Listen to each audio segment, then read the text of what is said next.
Bueno, lo primero que quiero hacer es confesarme ante ustedes. Estoy enfermo. Estoy enfermo de ese virus de la política. Y tengo una segunda confesión que hacerles, y es que no me quiero curar. O sea, quiero utilizar toda la fuerza que tenga, por los años que Dios me dé vida, para luchar en favor de la libertad. Entonces, quiero hacerles, compartir con ustedes la experiencia de vida que he tenido en estos años que tengo de estar en la política, motivarlos a ustedes a que se metan en la política. En la política con P mayúscula, una política que tiene actividades del lado político electoral, pero también hay un universo de otras actividades que ustedes pueden hacer para defender la libertad en sus sociedades. Teniendo 18 años, entrando a la Universidad de Costa Rica, en Costa Rica, tal vez para contextualizarlos a ustedes, hasta 1976 había monopolio estatal para la educación superior. Ingresé a la Universidad de Costa Rica, una universidad estatal, la más tal vez antigua y la más buscada por los costarricenses. Y en aquella época había marchas en las universidades estatales en contra de lo que ya se había empezado a dar en el 76. Unos mercaderes de la educación habían abierto un centro de estudios superiores privado cobrándole a la gente. Una barbaridad. Un pecado. ¿Cómo se le ocurría a alguien hacer plata, hacer dinero, cobrándole a otras personas por adquirir conocimientos? Que el Estado era el que tenía que darlos. Bueno, muchacho de 18 años que llegaba a la universidad como una esponja y entonces escuchaba los discursos de los profesores en una universidad estatal y recibe esa información como esponja y la hace propia y luego va a repetir como lorita lo que escucha de sus profesores. Bueno, eso era yo a los 18 años. Marché en contra de las universidades privadas. Señalábamos en la Facultad de Derecho a los inmorales que tenían un carnet de una universidad privada que les permitía tener acceso a revisar los expedientes judiciales para trabajando para una firma de abogados como asistentes de derecho. Y eso, la verdad es que había que prohibirlo, eso no era posible.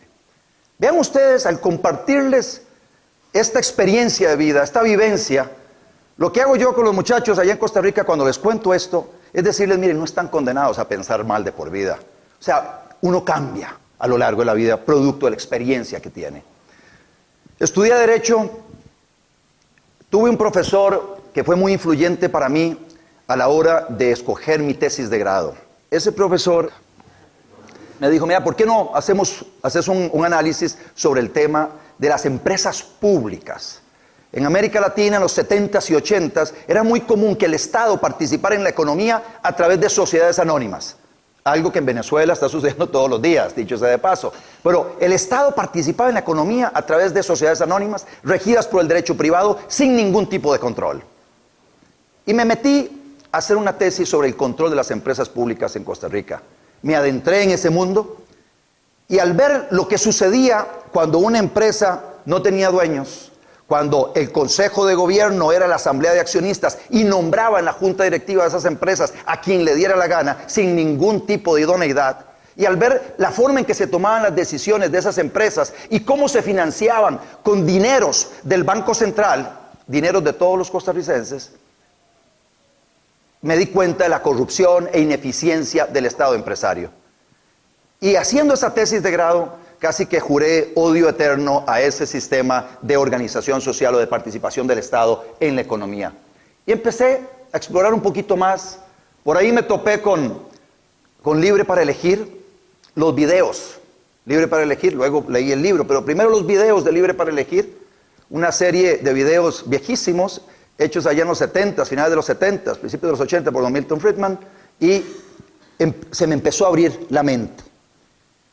Tuve personas o profesores que en algún momento me hicieron preguntas clave y que también me ayudaron a evolucionar en mi pensamiento hacia defender las ideas de la libertad. Me acuerdo cómo en algún momento, teniendo una discusión ya graduado de abogado, llegué y teníamos una discusión. Yo era 3,000 abogados en el momento en que yo me incorporé como abogado. Hoy hay como 18,000 abogados en Costa Rica. Y tenía una discusión sobre el tema de los honorarios profesionales.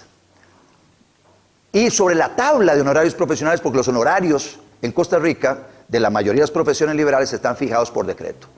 Y en aquel momento yo le comentaba a esta persona, un liberal en Costa Rica, le decía, mira, qué barbaridad que haya gente que esté cobrando menos que la tabla. Eso es competencia desleal. Eso es inmoral, pero ¿cómo se les ocurre regalar el trabajo de esa forma? Y esta persona nada más me hizo una pregunta. ¿Por qué? ¿Por qué? Una pregunta devastadora. Si uno es serio y uno empieza a internalizar y a buscar una respuesta. Ese por qué o el por qué no que don Armando de la Torre nos invitaba a utilizar como herramienta para entender mucho lo que pasa en nuestra sociedad, terminó de abrirme los ojos ante muchos temas que tienen que ver con el liberalismo y la aplicación del liberalismo a través de política pública a nuestra vida en sociedad. En algún otro momento, allá igual, en los 20s, otra persona, estábamos teniendo una discusión y yo muy apasionado defendiendo el salario mínimo. Y esta persona llega y me pregunta, ¿y por qué? ¿Y por qué no le permitís a una persona que quiera trabajar por menos de ese salario mínimo, tener una experiencia y ganarse una platica? La pregunta me hizo empezar a reflexionar y empezar a descubrir todas esas dimensiones de la libertad. Luego, siendo diputado, meto aquí un paréntesis, a propósito que allá está mi buen amigo Juan Carlos, utilicé una vivencia con Juan Carlos para demostrarle a muchas personas defendiendo las regulaciones sobre el mercado laboral y las regulaciones sobre el salario mínimo, utilicé la experiencia que tenía en ese momento con mi buen amigo Juan Carlos, que estaba trabajando conmigo, asumiendo responsabilidades, sometido a un horario y recibiendo paga cero. No era salario mínimo, paga cero. Y él voluntariamente estaba allá, porque él estaba recibiendo algo a cambio. Y era la experiencia de estar allá en un congreso, trabajando y acumulando vivencias que le permitiera eventualmente abrirse puertas en otro lado. Y hoy ya ven a Juan Carlos dónde está. Eso lo mostrábamos incluso con estatistas y socialistas, mostrábamos el ejemplo de Juan Carlos para hacerles ver que ahí había una persona esclavizada voluntariamente, decidiendo trabajar porque estaba adquiriendo algo a cambio de esa oportunidad. En fin, han pasado un tiempo, cierro ese paréntesis con lo de Juan Carlos, me metí un poquito en política, estábamos hablando ya de mis 27 años, empecé a participar en la elaboración de un plan de gobierno con un partido político social cristiano, pero siempre con estas ideas liberales que ya afloraban por todo lado en mi cabeza. Y me di cuenta que en esa organización no se defendía abiertamente las ideas de la libertad. Había un grupito de liberales, pero se reunían por separado, eran grupitos así, aislados, marginados, y cuando se hablaba de las grandes propuestas de ese partido para gobernar el país, se hablaba de los monopolios, se hablaba de las regulaciones, se hablaba de las limitaciones a la propiedad, los impuestos, el Estado grande, interviniendo en la economía. Y yo veía a aquellos liberales, y yo me le acercaba a ellos porque éramos como los que nos sentíamos a gusto conversando entre nosotros, y nos sentíamos extraños en esos salones donde se discutía y se defendían abiertamente esas ideas. Y en algún momento decíamos, bueno, pero ¿por qué no caminamos por nuestro propio camino? ¿Por qué no defendemos abiertamente las ideas de la libertad? A veces es mejor ser cabeza de ratón que cola de león. Y bueno, las ideas que quedaban ahí, nadie se animaba a dar el paso, hasta que, bueno, perdimos las elecciones de 1994, y ya con 34 años, un buen día, en mayo de ese año, 4 personas, tomándonos una cerveza cada uno, empezamos a decir, bueno, yo creo que es el momento de que demos este paso. Y veamos a ver cómo se inscribe un partido político en Costa Rica. Lo primero que hicimos fue entonces ir a ver el código electoral, ver cuáles eran los requisitos para la inscripción de un partido político. Hay unas barreras legales de entrada. Ustedes, si eventualmente quisieran participar con un partido político nuevo, lo primero que van a tener que hacer es ver cuáles son las reglas del juego para participar en la política. Nos tomó casi 2 años y medio inscribir nuestro partido. 14 de febrero del 97 recibimos la autorización del Tribunal Supremo de Elecciones para participar en las elecciones. Y luego, con muy escasos recursos, decidimos concentrar nuestro esfuerzo en la jurisdicción electoral en la que tendríamos más posibilidades de sacar una persona para meterla al Congreso. Costa Rica está dividido en 7 circunscripciones electorales. El sistema de elección de escaños es un sistema de representación proporcional, de tal manera que en el distrito electoral que elige más diputados, con un porcentaje relativamente pequeño, uno podía llegar y poner un pie en el Parlamento. Y concentramos el esfuerzo en San José, que elegía 20 diputados, el cociente de 20 diputados es el 5%, o sea, una persona con el 5% de los votos puede llegar a ser diputado. En aquel momento yo saqué 4.33 y por un sistema también que privilegia o que le permite al que tiene medio cociente participar en la repartición final, puede entrar. Y dejando los pelos en el alambre, entré de diputado número 20 en esa oportunidad. Fue una campaña muy dura, una campaña donde cuando empezamos me conocía mi madre, mi padre, me conocían con mis 16 compañeros de colegio con quienes me gradué, era un colegio muy cerrado. Mis padres no tenían mayores contactos sociales, así que eran 4 tíos, 3 primos, y una cosita muy pequeña. Hacíamos un esfuerzo muy grande antes de esa campaña para que los medios de comunicación se dieran cuenta de nuestras ideas sobre cómo íbamos a resolver los problemas del país. Convocábamos a conferencias de prensa y hacíamos un esfuerzo, le mandábamos y llamábamos por teléfono a los periódicos, a los periodistas de la televisión y todo. No llegaba nadie. No existíamos, no éramos nada. Un día me acuerdo, nos alegramos tanto porque llegó un periodista de un medio de comunicación de tercera y sacó al día siguiente 5 renglones. Los recortábamos y nos sentíamos que ya existíamos. Un periodista nos había dado pelota. Aparecíamos ahí en un medio de comunicación. Algo desgastante. Y entonces, bueno, lo que nos quedó es rejuntar un poquitico de dinero. Me acuerdo que cuando iba a las cámaras empresariales a pedir apoyo, para decir, miren, tenemos este proyecto político y pretendemos ir a la Asamblea Legislativa para defender a todo el sector productivo, para que no les metan más impuestos, para desregular la economía, vamos a luchar para romper todos los monopolios, para reducir el tamaño del Estado, para flexibilizar las normas en que se contrata, en fin, todo el credo liberal y las propuestas de política pública. Y lo que recibíamos de parte de aquellas personas era la palmadita en la espalda diciendo, muchacho, qué bueno que alguien está haciendo eso. Les deseo mucho éxito. Pero mire, es que no se puede hacer chocolate sin cacao. Usted no nos puede ayudar un poquito, tal vez, para pagar algunos, no sé, algunos folletillos para repartir. Mira, voy a ver, vamos a hacer los presupuestos de la compañía, no sé qué cosas. Bueno, para no cansarles con el cuento, gracias al aporte de unos clientes que tenía en aquel momento como abogado y un poquito a un ahorro familiar, pudimos hacer una campaña concentrada en San José y logramos ese 4.33% que nos permitió meter un pie en la Asamblea Legislativa. Y a partir de ahí se dio un cambio del cielo a la tierra.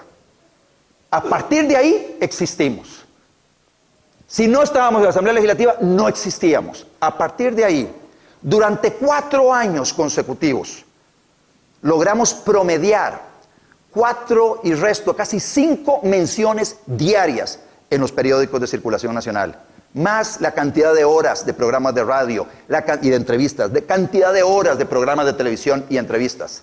A partir de ahí existimos. Y lo interesante de todo esto fue que había una visión de 56 diputados. La Cámara de Costa Rica, el sistema de Congreso de Costa Rica es unicameral de 57 diputados. Entonces había una visión de 56 diputados contrastada con la visión de un diputado liberal. El periodista es entrenado para siempre dar a conocer los 2 lados de la moneda. No le quedaba otra que dar siempre el lado nuestro. Y entonces estaba la política de los demás y la política liberal. Había que ver qué decía este loquito que estaba ahí en la Asamblea Legislativa defendiendo solito unas ideas. Bueno, y poco a poco se fue dando a conocer estas ideas. Tuvimos en ese periodo de 4 años algunos éxitos importantes, una gran cantidad de desilusiones, un aprendizaje extraordinario de lo que es la política, cómo se toman las decisiones en el Congreso. Venía de abogado con un par de maestrías, había estudiado Derecho Constitucional, había estudiado sobre todo el proceso de formación de la ley. Cuando llegué al Congreso me di cuenta que una cosa es lo que dicen los libros y otra cosa es la realidad. Totalmente diferente a lo que uno aprende en los libros. Y empecé a hacer mi doctorado en la práctica. 4 años en el Congreso, para mí fueron un doctorado, mediante el cual adquirí una serie de destrezas y conocimientos sobre cómo se interactúa en política, cómo se hace política y cómo se hace política desde el punto de vista liberal. Decía que, inclusive también a propósito de la frase con la que cierra, o de la palabra con la que cierra don Armando de la Torre su exposición en el segmento anterior, bueno, fui conocido durante esos 4 años como Mr. No, señor no, el señor no. Participé en 600 votaciones, la mayoría de ellas voté en contra, pero logré también, utilizando ciertas herramientas que da el reglamento de la Asamblea Legislativa para formar el expediente que eventualmente se pone a votación de los diputados, con ciertas herramientas que hay allá, pude potenciar mi peso relativo, que era de un solo diputado, para poder conseguir algunas cosas. Y algunas de las cosas que conseguí fue enviar a la Asamblea, al Tribunal Constitucional en Costa Rica muchas de las leyes entre primero y segundo debate, y en el Tribunal Constitucional, que es conocido en Costa Rica como la Sala Cuarta, me tumbé una gran cantidad de leyes, unas 10 leyes, 11 leyes, me las pude traer abajo mediante la consulta de constitucionalidad, defendiendo la libertad de los costarricenses. Hay otras cosas que podemos repasar en la historia del movimiento libertario en esos 4 años, y hay una en particular de la cual me siento, dos de las cuales me siento particularmente orgulloso. Los socialistas y los estatistas defienden el sistema de la seguridad social costarricense con mucha pasión. 94% de la gente asiste, casi el 98, 95, 94, asiste al sistema de salud pública. Todos los empleados en Costa Rica, los asalariados, somos obligados a pagar un seguro de enfermedad y maternidad. Aún los hombres, que es muy difícil que demos a luz. Pero bueno, todos somos obligados a pagar un seguro de enfermedad y maternidad. Y luego entonces el Estado, que administra el seguro de enfermedad y maternidad, también se pone de este otro lado a brindar el servicio médico y también nos obliga a utilizar sus servicios médicos. Y entonces, de todas esas contribuciones que según la Constitución son para ese fin, a lo largo de los 80 y los 90, el gobierno central le decía a la Seguridad Social: deme toda esa plata y yo se la voy a cambiar por bonos de tesorería, bonos del Estado. Y se llevaba el dinero para financiar su gasto público por otro lado.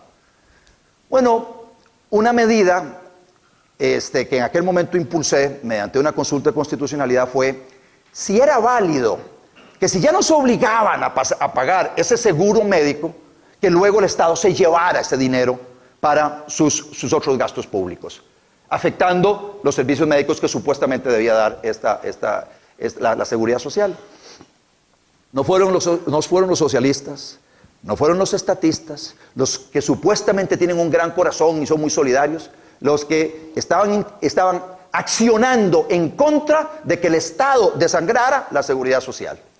Bueno, y la Sala Constitucional falló a favor de nuestra pretensión de que por Constitución no se le podía quitar los recursos. También le presenté una denuncia penal a los directivos de la Seguridad Social porque estaban permitiendo que los dineros se los llevaran. En teoría, si ahí estaban esos dineros, era para brindar una serie de servicios que no estaban brindando. Entonces, por ahí ese es un temita con el que yo les salgo al paso a aquellas personas que dicen que los liberales no tenemos sensibilidad o corazón, cosas de esas. Y ahorita hablamos también sobre el tema de la calidad de la salud, que esas son las propuestas nuestras para mejorar dramáticamente la calidad de la salud, y tiene que ver con libertad, para que las personas escojan quién les atiende y no tengan que esperar 4 años con un especialista en el sistema de la seguridad social que tenemos nosotros allá. Otras medidas, y esta sí es mucho más relevante, tiene que ver con lo que hicimos para abrir un mercado en Costa Rica de economía informal y darle un marco de formalidad. En Costa Rica hay 13.675 personas autorizadas a transportar personas de un lugar a otro. Los famosos taxis. Es una concesión del Estado. El Estado se apropia de esa actividad económica, dice que es un servicio público y entonces únicamente permite que un particular lo ejerza si tiene una concesión, si el gobernante le concede el derecho de transportar personas de un punto A a un punto B. Bueno, obviamente ante esa situación se da una demanda muy grande de servicios. Hay gente que necesita trabajar, tiene su vehículo y empieza a ofrecer un servicio, y había una gran cantidad de transportistas informales, llamados en Costa Rica piratas, que eran perseguidos por las autoridades. Bueno, nosotros nos convertimos en los defensores de los piratas. de los piratas estos, la economía informal. Pero no solo en ese campo. También en Costa Rica muchas señoras han sacado adelante sus proyectos de vida como jefas de hogar, vendiendo loterías, vendiendo rifas, vendiendo el chance, la posibilidad de que alguien se gane un premio entre 100 numeritos. Y todas las semanas ustedes ven a las señoras vendiendo esa posibilidad, esa lotería clandestina porque solo el Estado tiene el monopolio de las loterías. Y una persona de estas, capturada, vendiéndole una rifa a otra persona que voluntariamente está dispuesta a pagarle por un chance a ganarse un premio, está sentenciado, condenada, según nuestro Código Penal, a 3 años de cárcel. Bueno, también observando esa situación, yo no sabía de eso, me metí de cabeza y empecé a ser el defensor de todas las loterías clandestinas de Costa Rica. Y nuevamente, aquí está el tipo defendiendo la informalidad, la anarquía, decían algunos. O sea, todos los que están en la ilegalidad están siendo defendidos por este loquito ahí en la Asamblea Legislativa. Bueno, eso nos empezó a ganar un favor y cierta popularidad con sectores informales y ¿Ven ustedes el tipo de personas que estamos defendiendo? No es al gran capitalista, no es al microempresario, al pequeño empresario. Así también logramos sacar en ese periodo una ley que se llama Ley de Protección del Administrado frente al exceso de trámites, con el objetivo de facilitar las cosas al chiquitillo, al pequeño, porque el grande puede contratar, como decía Enrique Gersi, tiene sus abogados y hace sus estudios de factibilidad y hace esto y lo otro, tiene los dineros para cumplir y saltarse las barreras que le metan en sus actividades económicas. El pequeño no. Si vos le pones una barrera chiquitilla, no se la va a poder saltar y le estás impidiendo la posibilidad de ganarse un dinero. Bueno, en esos 4 años logramos proyectar una imagen de un partido político con esa sensibilidad hacia el que produce. Hoy hay 13,000 personas, para cerrarles el cuento del transporte informal. Hice una consulta a la Procuraduría General de la República, descubrí un articulito en el Código de Comercio que hablaba sobre el porteo, el contrato de transporte de animales, de mercancías y personas, y basado en ese artículo hice una consulta a la Procuraduría, hecha de tal manera que la Procuraduría no podía decirse, le amarré unas preguntas en cascada y finalmente dice, sí, ese es un contrato que se puede brindar bajo estas condiciones. Y a partir del año 2000, que es cuando se emite esa resolución, en Costa Rica han surgido hoy 13,000, 14,000 empresas pequeñitas, microempresas de transporte privado de personas. Eso significa que hay 40,000 personas, más o menos un hogar de 4 personas por microempresa, 40,000, 50,000 personas que viven gracias a esa herramienta que el movimiento libertario le da a esas personas. Y luego está todo el empleo indirecto que se genera alrededor de eso. Y luego está la satisfacción de las personas que tienen un medio de transporte para ir a su trabajo, para ir a la clínica, para ir a donde le dé la gana. Y entonces, nuevamente ahí tenemos un espacio de libertad que se crea. Y ahorita voy a hablar sobre la importancia de eso. Porque estas personas que hoy apoyan al movimiento libertario, estos transportistas informales, nunca han leído a Milton Friedman. Y no creo que lo hagan. Nunca han leído a Popper, ni Hayek, ni von Mises, ni ninguno de estos grandes autores. En un caso muy concreto, ellos están experimentando la libertad. Y a partir de ese caso muy concreto, de ahí uno, y es la responsabilidad que tiene uno como dirigente político o en un partido político, uno puede ayudarle a crecer en lo que es el conocimiento de las ideas de la libertad y cómo entre más libertad tengamos los individuos en sociedad, mejor vamos a vivir todos. A una persona como esa se le dice, mire, usted está de acuerdo, le estamos defendiendo su derecho a la propiedad, estamos defendiendo el derecho a la autonomía y la voluntad de las partes, a que puedan transar cosa y precio. Bueno, si eso es válido para usted en este caso, ¿por qué no es válido para estos otros casos? ¿Por qué no es válido para el comercio libre? ¿Por qué no es válido para cuando tenemos que comprarle a un costarricense un producto a un guatemalteco, sin necesidad que los gobernantes pongan barreras en ese comercio entre 2 personas, aunque estén ubicadas en diferentes lugares? Entonces, vender la libertad desde el caso concreto es mucho menos difícil, porque ya alguien ha tenido esa vivencia y esa experiencia. Bueno, así transcurrieron, fueron 4 años súper intensos, como ustedes imaginarán. La familia lo paga, bueno, ahí está mi esposa que puede atestiguar de eso. Doloroso, desbalanceé mi vida, me desligué de un montón de cosas, perdí el bufete, tuve que cerrarlo, porque estaba metido de cabeza en esto. Y no me estoy quejando, ¿verdad? Ese es el camino que escogí. Y estoy contento de lo que hice en aquel momento y estoy contento de lo que estoy haciendo actualmente. Llegamos al 2002 y con esa imagen de lo que habíamos hecho en 4 años, fue ya menos difícil hacer una campaña para conseguir más apoyo. Y conseguimos el 10% de los votos para diputados, únicamente el 1 punto algo para presidente. La gente no veía en nosotros capacidad para gobernar, una gente ahí sí que tiene digamos, la firmeza para pararse y decir no en el Congreso. Está muy bien que defiendan a cierta gente, pero cuidado, se les va la mano porque esto puede haber un caos. Entonces fue un apoyo moderado pero importante, el 10%. Ya luego vino el siguiente cuatrienio, dimos una lucha muy fuerte en la Asamblea Legislativa para impedir que los costarricenses le metieran la mano en el bolsillo. Nuestros diputados, especialmente hay un diputado, Federico Malavasi, hace una defensa extraordinaria de los costarricenses y del bolsillo de los costarricenses, y utilizando un montón de truquitos en el procedimiento legislativo, logramos impedir que esta legislación fuera aprobada. Una legislación complicadísima, grandísima, que nos facilitó atacarla por diferentes flancos y al final no se aprueba. Y eso es, digamos, un gran logro de nuestra bancada legislativa. En el cuatrienio pasado también, en Costa Rica se han venido acumulando muchos privilegios a través de convenciones colectivas a sindicatos del sector público. Privilegios contrarios a disposiciones constitucionales. Que indudablemente las constituciones, desde mi óptica, son sumamente importantes porque son un valladar a las mayorías que eventualmente puedan ponerse de acuerdo para conculcar derechos de minorías o para abusar. Bueno, dichosamente nosotros tenemos un tribunal constitucional y una constitución que enumera una cantidad importante de libertades individuales, y ahí encontramos que estas convenciones colectivas establecían violaciones al principio de igualdad y establecía un trato desproporcionado y privilegios desproporcionados en favor de ciertos funcionarios públicos. Nadie se atrevía a enfrentarlos por el costo político que eso significaba. Nadie se atrevía. Nosotros llegamos, presentamos las acciones de inconstitucionalidad y finalmente logramos que el Tribunal Constitucional declarara inconstitucionales una gran cantidad de normas abusivas de esas convenciones colectivas. Eso es parte de los logros que uno, defendiendo las ideas en las que uno cree, puede hacer en una sociedad. Indudablemente, el tener a un grupo de liberales en el Congreso o eventualmente en el gobierno puede cambiar la historia.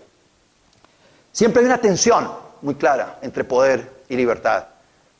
Y ya lo mencionaron algunas de las personas que les expusieron a ustedes en este seminario. La persona que llega al poder va a tender a abusar del poder, a concentrar poder. Ya sea porque esa es su personalidad, o por otro lado porque sea un instrumento o instrumentalizado por grupos de interés en la sociedad para esquilmar al resto de los habitantes en la sociedad. Y entonces así como grupos empresariales, algunos grupos empresariales mercantilistas se unen, se alían con el poder político para que el poder político los proteja de la competencia, suba impuestos de importación, haga las cosas muy difíciles para la competencia y les garantice ciertas rentas. Mete algunos impuestos para financiar algunas actividades donde le quitan dinero a todos los consumidores para trasladárselo a ciertos gremios. Eso también se da, o sea, no es solo por iniciativa del gobernante, sino que secuestrado por los grupos de interés, termina gobernando para grupos de interés, afectando a todos los ciudadanos en un país. Y esto lo vive uno también ahí en la Asamblea Legislativa, como los grupos de presión, por el tema de los intereses difusos, llegan y les es muy rentable meterse en la Asamblea Legislativa 1 mes, 2 meses, unos tipos interesados en ciertas rentas, financiando a un montón de personas aparentemente pobrecitas, clamando por algún tipo de ayuda del Estado, que significa pasar la factura a todos los demás. Hay un gran incentivo en gastarse un montón de dinero en sostener una presión en la Asamblea Legislativa con esas características, porque el costo del resto de la ciudadanía es muy bajo y nadie va a ir a la Asamblea Legislativa a defender que le suban la leche o le suban el arroz en un poquititico, porque entre ir a defender eso, solo los pases del bus y pasar unas horas allá y hablar con un diputado, se le fue el beneficio de que pretendía obtener al defender ese pequeño incremento. Pero cuando ese incremento se le traslada a 4,5 millones de consumidores con un poquitico y se le traslada la renta a un grupo pequeño, ese grupo pequeño tiene el incentivo de afincarse ahí en el Congreso, presionar y en algunos casos hasta pagar en algunas sociedades y en algunos parlamentos a personas para que legislen en su provecho. Y ahí, por eso es que la teoría de los intereses difusos habla de que los ciudadanos de a pie están en una situación muy complicada. Y uno se da cuenta cómo en el Congreso se dan ese tipo de cosas. Hay también otra situación que se da con el gobernante, es que el gobernante no solo puede estar tentado en concentrar el poder a lo Hugo Chávez, no solo puede estar tentado o secuestrado por los grupos de interés para legislar en beneficio de ellos, sino que también sucumbe a la presión de los medios de comunicación. Y hay medios de comunicación que son muy influyentes, que ponen la agenda de los temas a nivel nacional, y entonces empiezan a ejercer una presión y el gobernante no puede pararse y decir no, y termina legislando al son, al tambor de los medios de comunicación o ciertos grupos que pretenden. Ahorita en Costa Rica acabamos de pasar una ley de tránsito que estaba aclamando un montón de gente, y es una aberración de ley de tránsito lo que acaba de pasar. Y eso funciona y eso está presente en la política. Sabemos que entre más poder, menos libertad. Sabemos que entre menos libertad va a haber más pobreza y más corrupción. Eso es parte de lo que ustedes han estado viendo a lo largo de esta semana. ¿Qué hacer para defender la libertad? ¿Cómo aumentar la libertad? ¿Cómo se hacen los cambios? ¿Quiénes? ¿Por dónde? ¿Qué se me hizo Pedro Pablo? Ahí está Pedro Pablo. Ahora en el almuerzo decíamos, bueno, pero ¿por dónde le entramos? Carlos Alberto Montaner decía, bueno, hay que entrar algo por abajo. Y Enrique Gersi decía, los cambios se hacen desde arriba. Por arriba, por abajo, por el medio, por todo lado. Pero por todo lado hay que defender la libertad. Y desde diferentes trincheras. Y por eso hablaba al principio de la P mayúscula, de política con mayúscula. Porque la política no es solo la política electoral. Un muchacho que tiene un programa de radio y está todos los días, 1 hora al aire, hablando de la libertad, criticando las políticas públicas que abusan del poder, está contribuyendo en la defensa por la libertad. Una persona que tiene una columna en un periódico lo está haciendo. También una persona que tiene la oportunidad de tener una cátedra universitaria también está impulsando la libertad. Aquella persona que desarrolla poesía, desarrolla canciones, desarrolla un teatro callejero, que defiende y proyecta estas ideas, está defendiendo la libertad. Aquella persona que se mete en un partido político y empieza a codazos a abrirse un espacio para tratar de influir en las personas que toman decisión en ese partido político, está luchando por la libertad. Aquellos que tomamos el camino de inscribir un partido político liberal para defender abiertamente las ideas de la libertad, estamos luchando por la libertad. El punto es que no hay que dejar ninguna silla vacía, porque la silla que no tomamos los liberales la van a tomar los estatistas. Todas. Si el liberal le da pereza ir a dar clases, adivinen quién es el que va a terminar dándole clases a los muchachos en las universidades y los colegios. Si el liberal no toma esa columna en el periódico, adivinen quién va a estar utilizando el medio de comunicación para diseminar sus ideas. Los que siempre lo han hecho, los socialistas, los estatistas. Por eso es que es importante que los liberales tomemos conciencia de eso y empecemos a participar más activamente. Y por eso es que les digo, yo estoy enfermo y pretendo seguir enfermo hasta la última gota de energía que salga de mi cuerpo en la lucha por la libertad. Porque estoy convencido que a través de la libertad podemos ayudar a que las personas vivan muchísimo mejor, a superar el nivel de pobreza que tenemos en América Latina, en mi país, por supuesto, pero en toda América Latina. Debemos aprender a trabajar también juntos. Y ese es un problema que hemos tenido los liberales en los últimos años a lo largo de la historia. Y empezamos a pelearnos entre nosotros, que pucha, que este carajo no es lo suficientemente puro, que la verdad es que cómo se le ocurre que el Estado le está dando un rol allá en la educación, ni siquiera el voucher debería aceptarse, la educación debe ser totalmente privada, eso dice David Friedman, criticando incluso a su padre, Milton Friedman, sobre el tema de los vouchers de educación.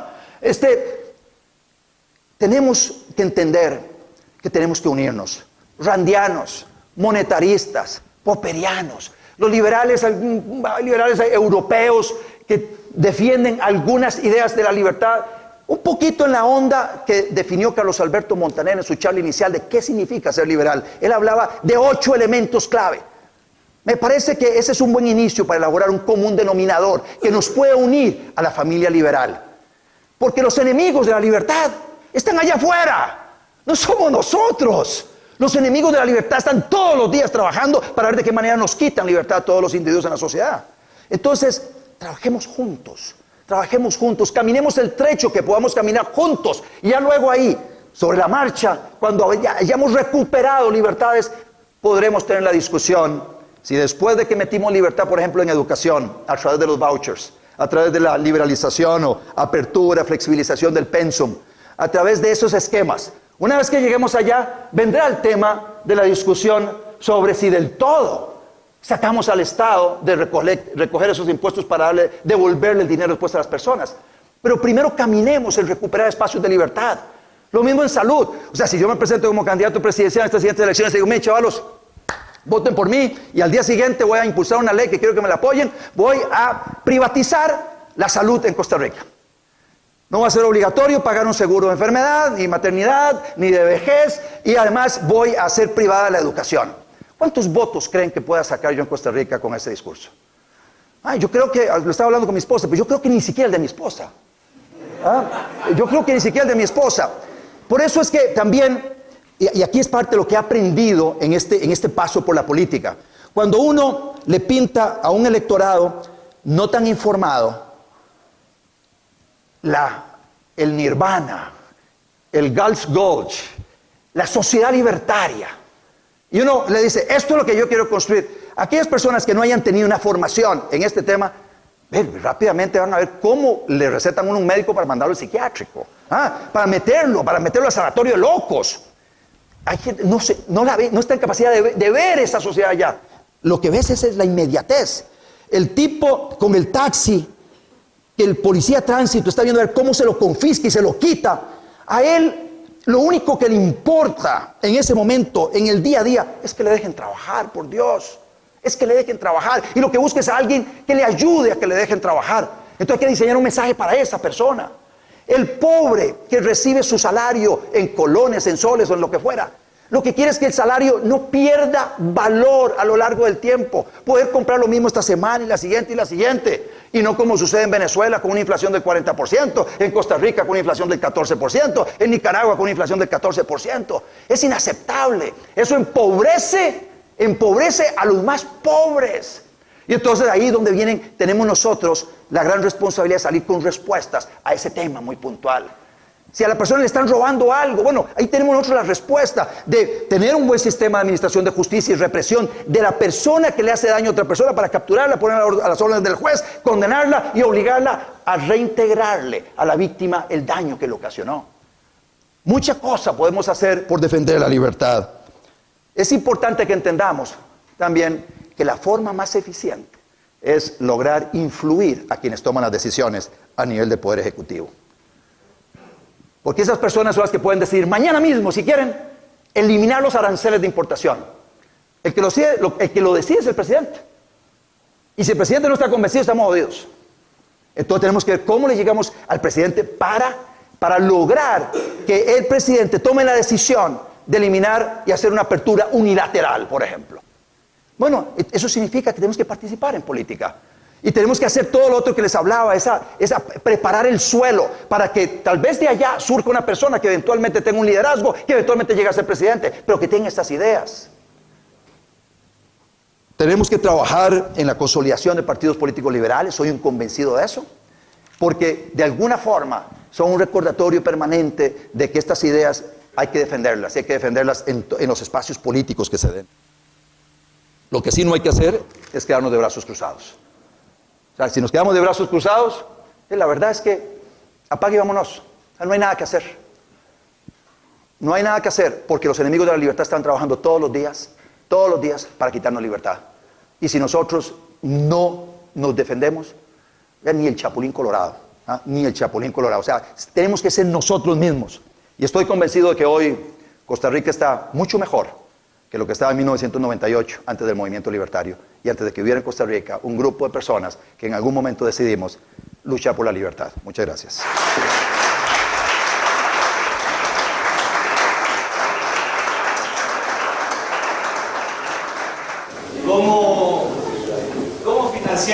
¿Cómo financia su movimiento político sin deber favores a nadie? Este es un tema fundamental, o sea, vaya muchachos, tienes que hacer un partido político y no es tan fácil, no es como soplar y hacer botellas. El tema se las trae. O sea, es ver con quiénes lo formo, cuál es la plataforma ideológica programática, cómo lo inscribo, cómo supero las barreras legales de entrada, y una vez que hago todo eso, luego, bueno, cómo financio llevar el mensaje hasta el último rincón de mi país o la jurisdicción electoral en la cual quiero participar. La primera manera, la manera moral de financiar un partido político es a través de las contribuciones de los simpatizantes del partido político. Eso es algo básico de la filosofía libertaria, filosofía liberal. O sea, no se debiera obligar a nadie a financiar un partido político, y el Estado no debiera financiar partidos políticos. Ese es como el principio básico. Y ahí entramos nosotros, así lo manejamos nosotros hasta las elecciones del 98 y las del 2002 las manejamos de esa manera.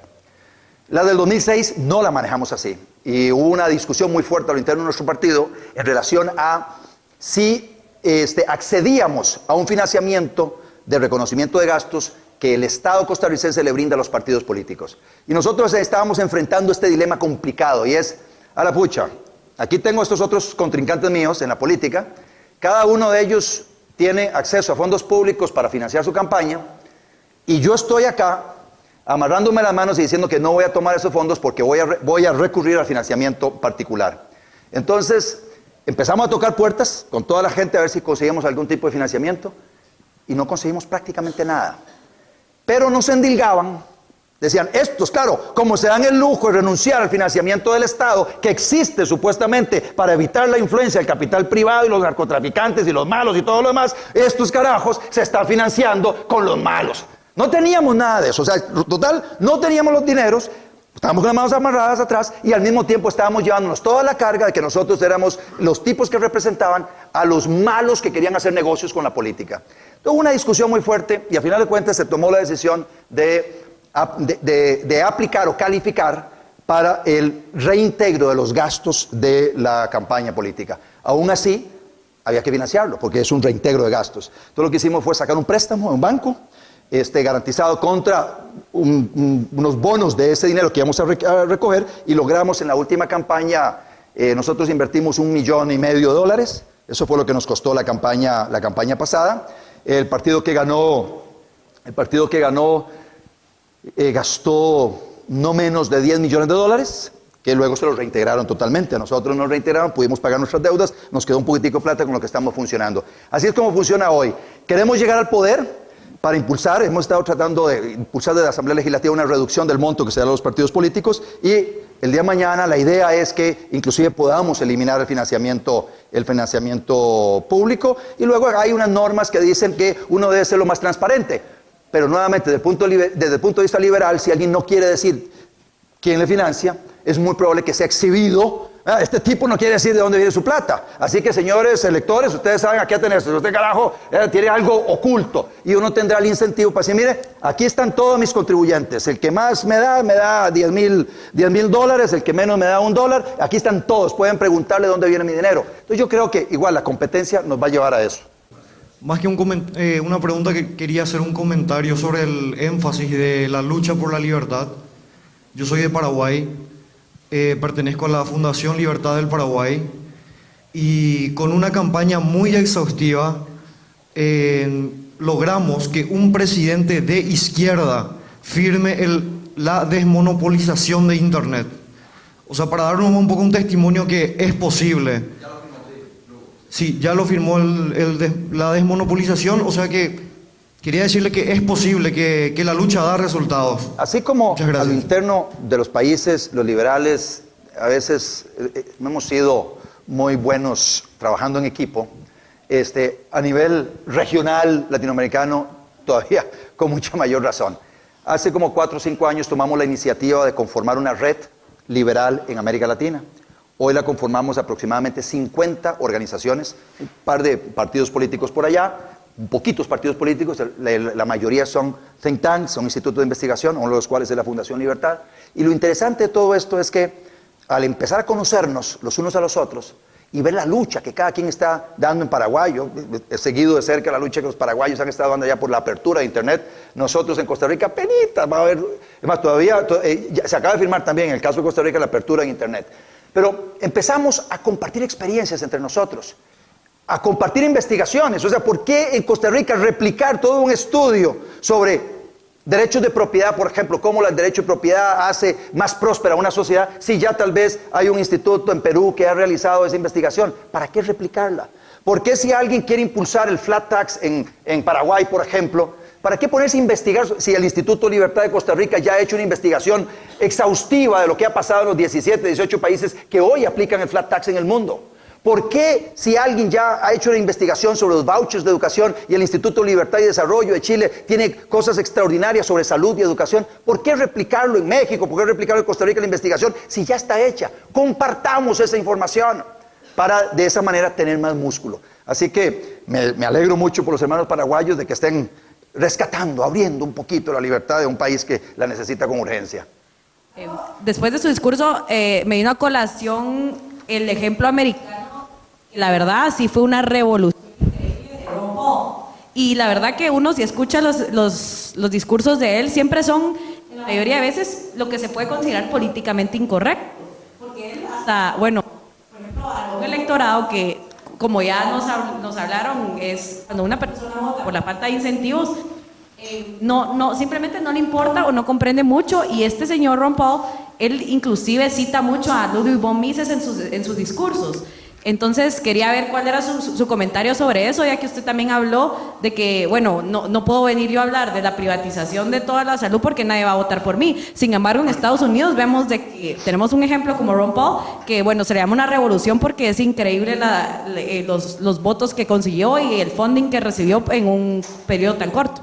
Sí, lamentablemente en el caso de los Estados Unidos tienen un sistema totalmente bipartidista, con barreras de entrada altísimas, con un sistema de que el que gana, lo gana todo, el sistema winner takes all, y entonces, como no tienen el sistema de representación proporcional en la mayoría de los estados, y indudablemente para la elección presidencial no lo tienen, entonces hay muy poco espacio para un Ron Paul. De hecho, Ron Paul fue candidato del Partido Libertario, y tuvo que volver a meterse al Partido Republicano, hacer el Liberty Caucus dentro del Partido Republicano y defender ahí tesis liberales y participar en el proceso electoral. Tiene una gran valentía porque de alguna forma también expone al público estas ideas. Sin embargo, de ahí no pasó. O sea, en cuanto al impacto en el electorado, hay una toma de conciencia, pero no se logran cambiar las políticas públicas de quienes los están gobernando allá. El punto es... Y Enrique Gersi lo comentaba en la charla de hoy sobre cómo debiera estructurarse el mensaje para lograr, Martín Krause fue el que lo mencionaba, para lograr conectarse con el electorado y aumentar el peso relativo. Que esa es una discusión que uno podría tener. Bueno, mantenemos el partido como un partido testimonial, absolutamente purista, hablando de la privatización del servicio de la salud, de la privatización del servicio, de los servicios de educación, o hablamos de un partido que va a ir impulsando gradualmente, es esta tesis incremental que mencionaba Enrique Gersi en la charla de hoy, gradualmente los espacios de libertad. Nosotros, en estos momentos, quienes estamos liderando el Partido Movimiento Libertario, estamos más en esta área. Eso no significa que no esté de acuerdo con que en Costa Rica exista un partido que defienda abiertamente las ideas libertarias en su forma más pura. Ojalá lo existiera también. O sea, lo importante es que todas las trincheras y todos los espacios sean llenados. En estas elecciones, yo no puedo desvincularme en cuanto a la oferta electoral de lo que está preocupando a la ciudadanía. Si la ciudadanía costarricense no tiene una preocupación hoy sobre el sistema de educación, ese no va a ser el tópico principal de mi campaña. Si la preocupación del costarricense hoy es sobre seguridad ciudadana, no te quepa la menor duda de que la mayoría de las propuestas nuestras van a ser sobre el tema seguridad ciudadana. Y ahí van a ser las propuestas que uno podría decir son bastante liberales, ligado a una pregunta que nos hicieron por acá sobre cuál es la opinión o el propósito del sistema penal, si castigar o vigilar, herramienta de ejemplaridad o reincorporar al delincuente a la sociedad para que ejercite su libertad responsablemente, un tratamiento similar al de un enfermo. Nosotros en esta campaña estamos proponiendo en el tema de seguridad un poco a lo de Armando de la Torre, el que la hace la paga, de libertad con responsabilidad. Si usted quebró un vidrio, usted tiene que hacerse responsable de eso. Si usted robó, usted tiene que hacerse responsable de eso, pues tiene que reintegrarle a la víctima el daño que le ocasionó. O sea, ese tema de la reparación de la víctima es central. Si usted mató, usted recibe el castigo. Y un castigo que es ejemplarizante. No se vale que yo llego y robo y mato y violo y la verdad es que me detienen, estoy unos pocos días en la cárcel, pocos meses y me sacan. No, o sea, usted está violando el contrato social, o sea, las reglas de sana convivencia entre las personas, donde el que la hace la paga y usted entonces va a pagar una sanción por eso. Entonces busca así ejemplarizar para que otras personas sepan que no hay impunidad. ¿Qué es lo que pasa en muchos de nuestros países? Hay impunidad. Y entonces inmediatamente eso se riega como un virus. Hay impunidad. Alguien puede quebrar una ventana de un carro, un poco la filosofía del broken window, y no pasa nada, y quiebra otro por allá, y roba por aquí, y roba por allá, y no pasa nada, y a que lo detienen 1, 2, 3, 100 veces, no le pasa nada. El otro chiquillo que está viendo eso, que aquel tipo está mejorando su condición de vida material, viviendo a expensas de otro, dice, ¿para qué voy a estudiar? ¿Para qué voy a trabajar? Si mejor entonces lo que hago es quitarle a otros miembros de la sociedad lo que estos se han ganado. Y así se va diseminando ese tipo de comportamiento antisocial, y eso hay que pararlo de una sola vez. Entonces nosotros tenemos como partido un enfoque diferente al del enfoque sociológico de que el delincuente es una víctima de la sociedad, pobrecito, la verdad es que todos nosotros somos los culpables de que aquella persona esté robando, entonces lo que hay que hacer es agarrarlo y hablarle y soltarlo. No, vamos con una medida como de choque inicial para aplicar la ley. Y aplicar la ley, no estoy diciendo que matemos a nadie, no, aplicar la ley. Cero impunidad. Juicios súper rápidos, o sea, si a alguien se le detiene con las manos en la masa, pues procesarlo de inmediato y sentenciarlo de inmediato. Armas. Hay una filosofía que habla de desarmar a la población civil, dice que el incremento de la criminalidad está asociado con la tenencia de armas por los individuos en la sociedad. Y entonces, estas personas dicen, hay que desarmar a la sociedad civil, solo el Estado debe tener armas. Nosotros como partido estamos en contra de esa visión y consideramos que cada quien debe tener derecho a ejercer a defender su integridad física, la de su familia y su propiedad mediante el uso de armas de fuego. Entonces, ahí tenemos un enfoque diferente. Están los que quieren desarmar a la población y nosotros que defendemos el derecho y tiene cada quien a tener un arma. El arma no es la que mata a alguien, es un individuo que la acciona. Yo puedo matar a alguien con un martillo, yo puedo matar a alguien con un carro, yo puedo matar a alguien con un arma de fuego. Entonces, hay dos enfoques diferentes, el enfoque, digamos, liberal que nosotros como partido estamos aplicando y este otro enfoque sociológico. Alfonso de Panamá. Otto, yo te quisiera preguntar, ya que viendo que en la región y en el mundo político de hoy, en verdad el viaconducto hacia el poder que existe primordialmente son los partidos políticos, no sé qué nos aconseja a los jóvenes que estamos interesados en participar en la libertad. Si quizás como tú, crear un partido político y tener una plataforma de ideología directa sobre lo que creemos, o entrar a un partido político ya existente con sus recursos y su infraestructura, y quizás comprometernos en los temas más generales y poco a poco ir abriendo ese espacio de pensamiento liberal dentro de esos partidos. No sé cuál sería tu opinión. Tenés el ejemplo de Ron Paul, congresista de Texas, de los Estados Unidos, libertario, por los cuatro costados. Dr. No, lo conocen. Ron Paul la intentó por su lado, presidiendo el Partido Libertario, que recibe menos del 1% de los votos, el 0.00 no sé cuánto, y luego de buscarla por allá, vuelve al Partido Republicano un poco con esa tesis. Es una estructura más grande, tiene sus recursos, etcétera, y voy a crecer desde adentro. Y él tiene y ha agrupado a alguna gente alrededor de él, tiene el Liberty Caucus, y sé que muchas personas liberales se sienten muy a gusto apoyando y creciendo dentro del Partido Republicano. Depende de cada país, Alfonso, depende de la particularidad de cada país. Depende de las barreras de entrada para entrar a política. Si las barreras de entrada son relativamente fáciles, digamos, de superar, depende de la elección de los escaños. Si el sistema es por representación proporcional, entonces mi consejo es, monten su partido, inscríbanlo en aquel distrito electoral donde sea menos difícil, concentren los recursos, que siempre son limitados, en ese distrito electoral para que tengan la posibilidad de acceder a un puesto donde empiecen a existir, entre comillas, que es la experiencia que tuve yo. Mientras no estuve en el Congreso, yo no existía. Entonces, hasta que estuve en el Congreso, existía. Entonces, ¿cómo existir para la prensa?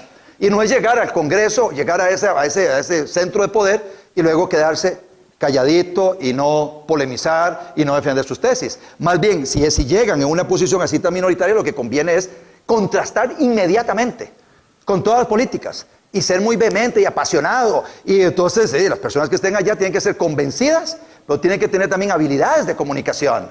Tiene que tener la personalidad para enfrentarse a quien sea. El político tiene que tener también una epidermis especial, un hígado especial, un estómago especial, para poder lidiar con el ambiente de la política. Es complicadísimo, complejísimo. La negociación política es complejísima. A mí me ha servido mucho que fui profesor de la Universidad de Costa Rica, la famosa, por 8 años, dando una clase en cuarto año de Derecho que se llama Resolución Alternativa de Conflictos, y enseñaba básicamente la parte de negociación, basado en los principios de negociación, en la teoría de negociación por principios desarrollada en la Universidad de Harvard por Roger Fisher, en Getting to Yes, sí, de acuerdo. Y esa teoría de negociación me sirvió muchísimo cuando yo tuve que trabajar en el tema de la política. Entender lo de separar los intereses de las posiciones y enfocarme en los intereses. Entender lo de separar a la gente y los problemas de la gente de los problemas en sí, que son objeto de negociación. Y cuando digo separar los problemas de la gente es todo lo que tiene que ver con las emociones, con las percepciones y con la comunicación. ¿Cuántas negociaciones no se frustran o no toman por caminos diferentes a los que se planeó por problemas de comunicación entre dos personas? Por problemas del manejo de las emociones y los egos, por el manejo de las percepciones. Y eso, y ahora con percepciones, les doy una vivencia interesante. Nosotros en nuestro partido hemos estado en un proceso de acercar más gente al partido. Y ¿quiénes entran al partido? Entran personas que ven algunas actitudes y les gusta. Entran personas por relaciones. Entran personas porque estábamos defendiendo un punto muy puntual. Y otras porque sí, les gusta la ideología en términos generales, pero entran por diferentes razones. Algunos buscan un puesto. Entran por muchísimas razones. Bueno, ¿qué es lo que he encontrado yo? Que para lidiar con personas fuera del partido, de inmediato me sacaban así los tacos por delante, como decimos en Costa Rica, me sacaban la barrera, los prejuicios. Ustedes no tienen corazón, ustedes no son solidarios, ustedes no quieren a los pobres, ustedes solo defienden al capital, a los ricos, ustedes son desalmados, etc. Y luego, una vez que estas personas dan el paso y están dentro del partido, al tomar el paso, estar dentro del partido, bajan muchas de sus aprehensiones y están en una actitud de recibir información, capacitación, formación. Y entonces ahí es donde hay una oportunidad muy grande para diseminar las ideas de la libertad y convencer más gente con las ideas de la libertad. Este tema de las percepciones son sumamente importantes, juegan un rol clave en la política. Y si alguno de ustedes quiere incursionar en la política, les recomiendo, ¿sí?, de todo corazón, que se lean ese librito sobre habilidades de negociación, porque la política se desarrolla en un ámbito de negociaciones continuadas. Si yo llego como político y agarro a patadas a mis contendores sobre un tema en particular, es muy probable que el día de mañana que tengamos que discutir sobre otro tema, y sobre el cual él tal vez podría estar de acuerdo conmigo, no va a estar de acuerdo conmigo porque me tiene un odio muy fuerte. O sea, para él va a ser muy difícil llegar y negociar o pactar y votar con el tipo que lo trató mal, que lo humilló, que lo pateó. Por eso es importante trabajar en las relaciones. Hay que trabajar en las relaciones de los actores políticos, saber quién es quién, pero saber que al construir relaciones puede ser que el día de mañana estemos votando cosas juntos para el beneficio del país. Entonces, esto también es algo a tomar en cuenta a nivel de herramientas. Tengo el micrófono por allá, por acá, sí, Alejandro. Otto Acton nos advertía que el poder corrompe y el poder absoluto corrompe absolutamente. Y don Enrique Gersi nos decía temprano que los liberales, entre comillas, que hicieron algunas reformas en los 80 y los 90 en Argentina, lo demostraron muy bien cuando tuvieron la oportunidad de hacerlo. Entonces mi pregunta es, ¿cómo evitar esto dentro de un partido político liberal a la hora de aspirar al poder y de obtenerlo? Y no solo en términos jurídicos de la corrupción, sino también en términos éticos y axiológicos de no perder el norte de las ideas. Sí, esto que menciona, la pregunta que hace Alejandro Barrantes, es sumamente importante y es un dilema que enfrentamos los liberales, porque nosotros somos enemigos del poder, queremos más libertad, Y entonces, lo paradójico de todo esto es que entonces para buscar más libertad estamos metiéndonos en un proceso político que lo que busca es acceder al poder. ¿Ah?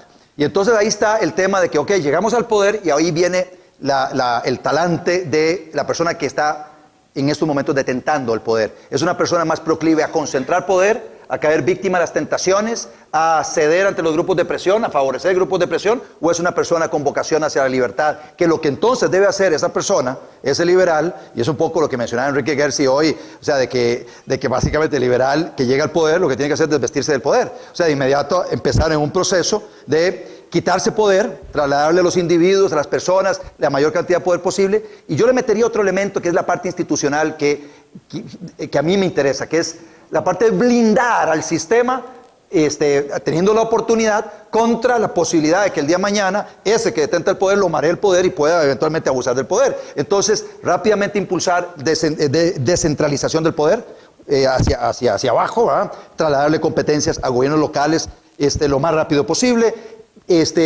fortalecer la separación de poderes, un judicial muy independiente, un legislativo muy eficiente e independiente del ejecutivo, un electoral, un tribunal electoral también independiente de quienes gobiernan. Entonces, eso hay que hacerlo de inmediato.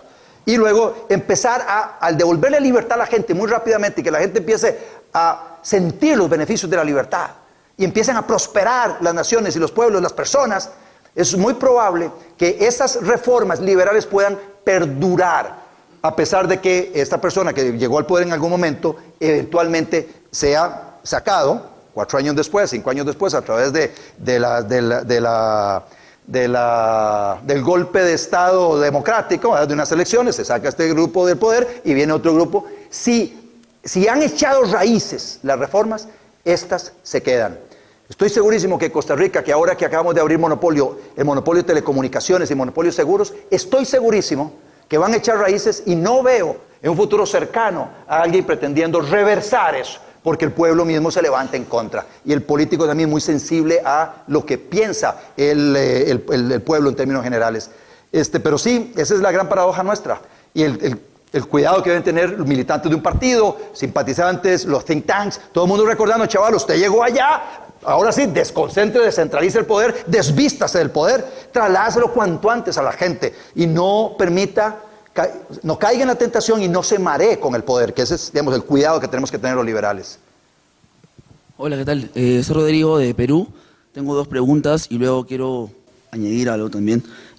Bueno, mi pregunta básicamente es cómo lograr o cómo crear partidos sólidos y, por otro lado, de visión de mi país, que ha pasado por sendero luminoso por una violencia política en general, sea del lado de los senderistas o de los terroristas, o también la violencia del Estado, porque también vino de los 2 lados. Mi pregunta es, ¿cómo reconstruir o cómo construir un nuevo contrato social y un verdadero mecanismo de conciliación sin odios y rencores y una verdadera unión no solamente de los políticos, que prime la sensatez, la unión, sino también las ideas sensatas, ¿no? No obstruirse. Y lo último es, realmente, yo lo primero que voy a hacer luego, regresar a mi país, es realmente construir, solidificar la verdadera democracia que tanto añoro en mi país, en todo sentido de la palabra, inclusión social, y jamás me voy a contagiar de los negativismos o de las cosas negativas que la gente dice. No te metas en la política, como viene de parte de mi papá, o por parte del propio doctor Enrique Gersi, por más que ha pasado por una experiencia nefasta en el gobierno de Fujimori, que simplemente con los tanques, el presidente Fujimori cerró el Congreso y mucha gente sensata como él y como mi tío, que conformaban el movimiento Libertad de Mario Vargas Llosa, lamentablemente no pudieron continuar en la política, ¿no? Entonces, lo primero que quiero hacer es revertir un poco eso y lograr construir una verdadera democracia para mi país y un verdadero lugar correcto para vivir, ¿no? Gracias. El día de las elecciones en Perú entre Ollanta Humala y Alan García, me entra un correo electrónico de Enrique Gersi, peruano, y me decía, se lo había copiado a varios amigos, decía, qué desgracia la mía, estoy acá decidiendo a ver qué escojo para morir, el cáncer o el SIDA. Por favor, tenemos que reunirnos, voy a mandar a todos los muchachos para ver si montamos un partido político en Perú, porque no es posible que esas sean las opciones de los peruanos. ¿Ah? Enrique Gersi, el que decía hoy que mejor que ojalá que no se contaminaran ustedes, que no se enfermaran, ¿verdad? Pero indudablemente, o sea, si no hay un partido político liberal o no hay posibilidad de meterse a un partido político y tener una ala liberal, vamos a estar siempre eligiendo entre el cáncer o el SIDA. Y la verdad es que podemos hacer mucho si empezamos a organizarnos, empezamos a hacer un trabajo de política a todo nivel, sensibilizando a la población, y es muy probable que surjan liderazgos interesantísimos en la sociedad. Un requisito para tener cierto éxito, digamos, acelerado, es contar ojalá con alguien popular, alguien que ya lo conozcan y sea respetado, y esa persona llega y decide postularse, bueno, ya uno se beneficia de que esta persona es conocida, no hay que invertir mucho en dar a conocer a una persona, como fue el caso mío, que me conocía mi mamá, mi tata, unos tíos y unos primos, y pucha, y 16 compañeros de colegio, entonces fue muy difícil. Hoy me conoce el 98% de la gente de Costa Rica, tiene más o menos la mitad opinión favorable, la mitad opinión desfavorable, pero tenemos algo para construir con eso. Hay mucho que hacer. Yo celebro que vos llegues lo suficientemente motivado a Perú a luchar por la libertad. Hay muchos think tanks, muchos institutos, muchas personas extraordinarias en Perú. Es una cantera de pensadores extraordinarios que podrían trabajar de la mano y podrían ofrecerle una opción muy diferente a la de Ollantumala o Toledo o Lourdes Flores o Alan García a la población peruana. Tengo acá una pregunta. ¿Cree que un partido que promueve alguna intervención estatal es un enemigo de la libertad y que para ellos es bueno lo que hacen? El Estado no debe intervenir en las relaciones privadas entre las personas, y los liberales debemos hacer lo que esté a nuestro alcance para empezar a sacar al Estado de todos esos ámbitos en los que se ha metido. En algunos casos podremos ir más rápido, en otros casos debemos ir un poquito más despacio. Pero el liberal lo que tiene que hacer es tratar permanentemente de recuperar espacios de libertad. Hay una parte de esta enfermedad que les decía que tengo y que espero no curarme nunca, y es que también además viene con una maldición. Y la maldición, así como han dicho algunos pensadores hace ya muchísimo tiempo, es la maldición del liberal, es que, bueno, debe luchar por ella y estar vigilante permanentemente por la libertad, porque hay personas y grupos que siempre van a ver de qué manera le quitan libertad a las personas. Entonces, aquellos que quieren acompañarnos, y es un poquito la idea de una universidad como esta, de una oportunidad como esta en la que ustedes están, algunos ya tenían, digamos, una trayectoria muy grande en el conocimiento de estas ideas, otros están tal vez aproximándose por primera vez a ellas. Nosotros lo que buscamos es motivarlos a ustedes lo suficiente para que en cada una de sus sociedades ustedes vayan a trabajar por la libertad, desde cualquier trinchera, no necesariamente la trinchera política. Yo, como metido que estoy en la política, me gustaría, ojalá, que hubiera en América Latina más partidos políticos liberales o más grupos liberales metidos dentro de los partidos políticos, porque estoy convencido también de que a través de la participación política es más rápido desde arriba este gobernante tomando decisiones de devolverle el poder a la ciudadanía. Y ese gobernante va a salir de una sociedad mucho más sensibilizada. Las ideas de ese gobernante para liberalizar una sociedad, para devolverle la libertad, van a encontrar un terreno más fértil en una sociedad que ha sido abonada por think tanks, por personas que escriben, por personas que tienen cátedras universitarias, por personas que están luchando por la libertad en diferentes trincheras. Por eso es que la lucha por la libertad es por todos lados, desde abajo, desde arriba, por los costados. ¿Hay algún Estado realmente libertario? O sea, hay elementos, ahí mencionó ahorita don Armando Latorre el caso de Hong Kong, que es un ejemplo lindísimo de un Estado libertario. Está el mismo ejemplo de los Estados Unidos antes de 1914, que empieza, ustedes lo vieron también en Commanding Heights. Hay estados donde hay más libertad que en otros, es lo que les puedo decir. Por aquí anda un librito, por ahí lo vi, el del Índice de Libertad Económica del Instituto Fraser, donde el Cato estuvo también participando y hay otras organizaciones participando allá. Ese libro les dice cuáles son las sociedades más prósperas y son las que tienen más libertad.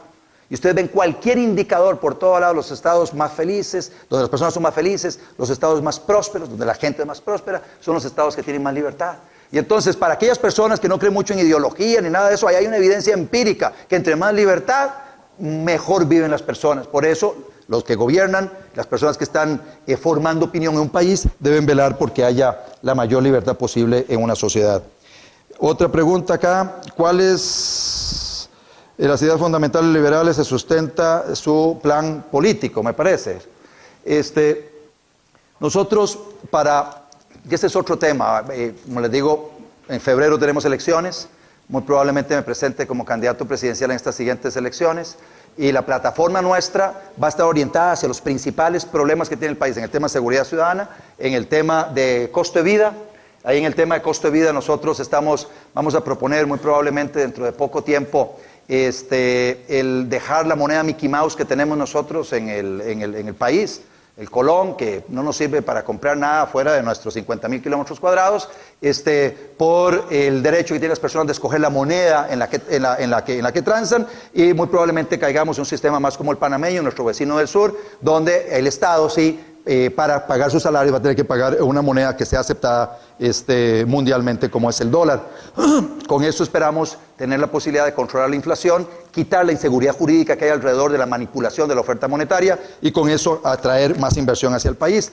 También muy probablemente impulsemos el flat tax como una medida para lograr un low flat tax, un flat tax bajo para aumentar la inversión, para generar más actividad económica, más empleo, una desregulación pero masiva, la eliminación de aranceles, impuestos de importación, apertura unilateral y luego más libertad a las personas para escoger el centro educativo donde matricula a sus hijos, más libertad para escoger el médico que le atiende, la clínica que le atiende, pagando el seguro por ese tratamiento. Entonces esos son algunos de los elementos generales de lo que es nuestra plataforma para las siguientes elecciones. Me llamo María Cristina, Ecuador. Yo también voy a participar en estas próximas elecciones para la Asamblea Nacional. En su experiencia personal, si me puede dar 3 ventajas de estar en la política y 3 desventajas. Además de eso, ¿qué opina usted de la edad en la política? Pues no, porque yo soy la política más chiquita de mi país. O la 23 tenés, María Cristina. Tengo 23 años, pero cuando fui elegida tenía 21, entonces era como un wow, esta niña veniendo a hablar de política acá al país, nunca se había visto. Pero quisiera saber eso, ¿qué tanto valora usted? Porque yo valoro mucho la participación juvenil en la política, me parece fundamental. ¿Qué edad le pone usted como para que tenga, o si es requisito siquiera para usted, la edad para participar en política? Y eso de las ventajas y desventajas de estar. Gracias. Gracias a vos por la pregunta. Una desventaja ya mencionada es el tema del costo familiar. Indudablemente las jornadas de trabajo son extenuantes, muchas veces fines de semana, en las noches, y quien paga la factura es la familia y uno mismo al no poder pasar la cantidad de horas que uno quisiera tal vez con su familia. Hay un costo muy importante. Hay otro costo que tiene que ver con perder la privacidad. Sos figura pública y a partir de ahí no es lo mismo, aún cuando salís en familia, ir a la playa, o ir a un restaurante, ir a otro lado, se convierte en algo complicado. Entonces, ahí hay un costo. Hay otro costo que tiene que ver con el estigma que tiene el político. Sos un corrupto, sos un vividor, sos una persona que abusa a la gente. O sea, esos son parte de los conceptos que tiene la gente sobre quien está en política. Bueno, y entonces está lo que eso afecta a tu familia, ¿verdad? Lo que te afecta a tus hijos. Mucha su tata está en política, eso es un esto y tal por cual. Entonces, hay esa parte, hay otro costo que tenía que ver con los costos de oportunidad que mencionaba Enrique. Yo creo que es todo lo que uno deja de hacer por otro lado, porque dedica uno una gran cantidad de tiempo a esto y obviamente a mí me gustaría tener tiempo para recuperar el alemán, para aprender otro idioma, para estudiar más economía, para leer más, para hacer más ejercicio, para recorrer el mundo y cosas de esas. Bueno, estoy cambiando eso por estar metido en una actividad que, a mi juicio, me llena más que esas otras cosas. Dentro de la parte positiva hay gente que le gusta ir a trabajar a un hospital para ayudar, hay otra gente que le gusta ir a un asilo de ancianos. El político que hace bien su trabajo y logra que a través de propuestas de política pública impactar en esa sociedad y mejorar dramáticamente la calidad de vida de las personas, creo que eso no tiene precio. Para todo lo demás, Mastercard, como dice el anuncio, eso no tiene precio. O sea, el verle los ojos a esa persona que ha mejorado dramáticamente su condición de vida porque vos impulsaste ciertas políticas públicas que enriqueció a esa persona. porque impulsaste que se le diera un título de propiedad a una persona que durante muchísimo tiempo había querido tener su título de propiedad para poderla fraccionar, para poderla heredar, para poderla utilizar como garantía, para pedir un crédito y poder sacarle algún provecho a esa propiedad. Y esa persona está agradecida con vos porque hiciste posible que las personas que no tienen una propiedad registrada a su nombre, inscrita a través de una propuesta de política pública que ya está en la práctica, la gente inscribió su propiedad. Entonces, esa parte para mí son, digamos, las grandes ventajas. Ser figura pública también tiene la parte positiva.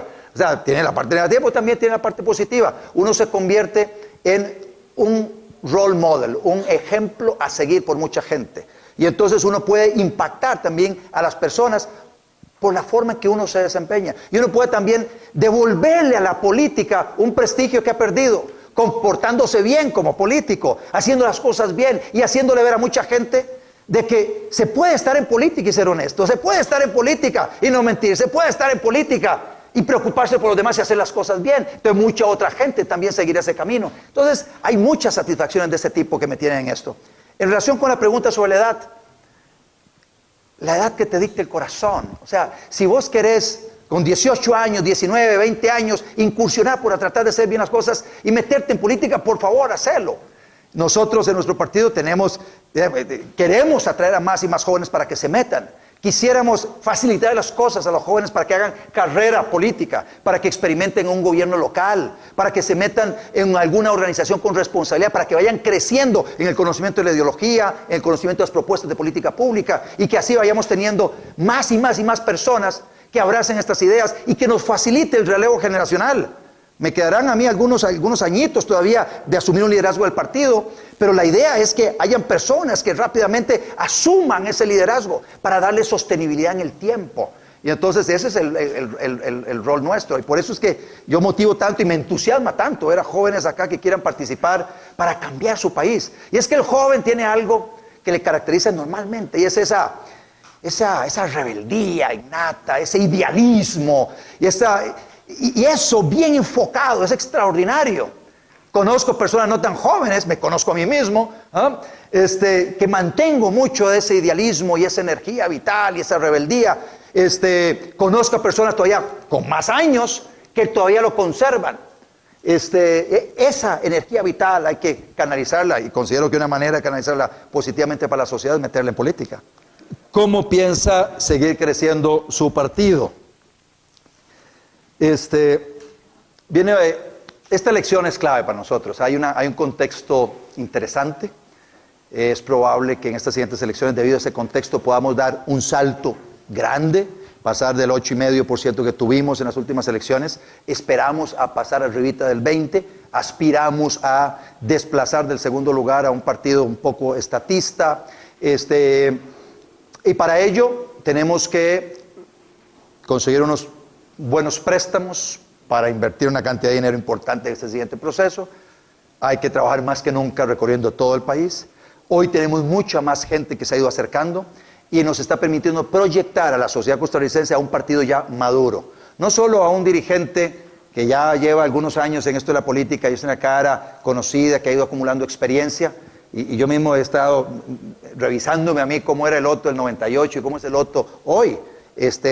Del 2008 e indudablemente las canas le aparecen a uno en la cabeza por alguna razón y entonces me he vuelto mucho más tolerante, he desarrollado una mayor habilidad de comunicación e interrelación con las personas, he desarrollado una forma para transmitir el mensaje de una mejor manera, buscándole ahí siempre la comba al palo para llevar las ideas y conectar con la gente. Y yo creo que de esa forma, teniendo también una organización territorial, una organización sectorial, metiendo a más jóvenes, abriendo think tanks. Nosotros mismos como partido hemos promovido en Costa Rica la aparición de think tanks. La Asociación de Consumidores Libres es hija del Movimiento Libertario. El Instituto Libertad es hijo del Movimiento Libertario. El Instituto Libertad y Progreso es hijo del Movimiento Libertario. ANFE, de alguna manera, parió a las personas que formamos el Movimiento Libertario. Tenemos la Asociación Nacional de Fomento Económico. Y Academia Centroamérica también es parida por la Asociación Nacional de Fomento Económico. Tenemos una red de organizaciones y nos llevamos bien entre nosotros. Y por primera vez en muchísimos años, la mayoría de los liberales en Costa Rica estamos estamos agarrados de las manos. Y siento que para estas siguientes elecciones vamos a poder dar una buena sorpresa. Y yo espero que si Martinelli gana en Panamá, como tal la punta, si Martinelli gana en Panamá, vamos a poder trabajar de la mano en hacer de Panamá y Costa Rica un ejemplo de sociedades libres que puedan prosperar dramáticamente y sirvan de inspiración para el resto de los gobernantes en América, en Iberoamérica, para que ojalá entiendan que es a través de más libertad que se puede generar la prosperidad y las oportunidades para que todas las personas vivan mejor en nuestras sociedades. Muchas gracias.